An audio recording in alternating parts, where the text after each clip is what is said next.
So you say Justin Martyr is a saint, but he's not a church father? Yeah. What did he say?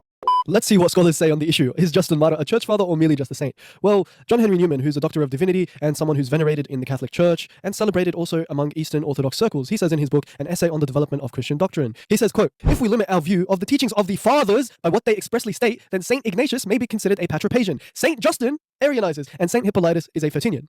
So he's saying that Saint Justin, Saint Hippolytus, and Saint Ignatius are all what? Ante-Nicene fathers. If that passage wasn't clear enough, then what about this one on page 135, where he says, quote, first then, the language of the Ante-Nicene fathers on the subject of our Lord's divinity may be far more easily accommodated to the Arian hypothesis than the language of the post-Nicene is agreed on all hands. What's he saying? He's saying that everyone agrees that the language of Justin Martyr, Irenaeus, Clement of Rome, Hippolytus is far more easily reconciled with the language of the Arians as opposed to the language of the post-Niceans. So what's he saying? In essence, they're all subordinationists to some degree, some more than others, obviously. Then he goes on to say, thus, St. Justin speaks of the Son as subservient to the Father in the creation of the world, as seen by Abraham, as speaking to Moses from the bush, as appearing to Joshua before the fall of Jericho, as minister and angel, and as numerically distinct from the Father. He believes that the Son is numerically distinct from the Father. He's a second, lesser, ontologically inferior God than the Father, who is the most high creator of all, ineffable, completely transcendental. And what does he say? On top of that, he says he's an ante-Nicene father. He's a father.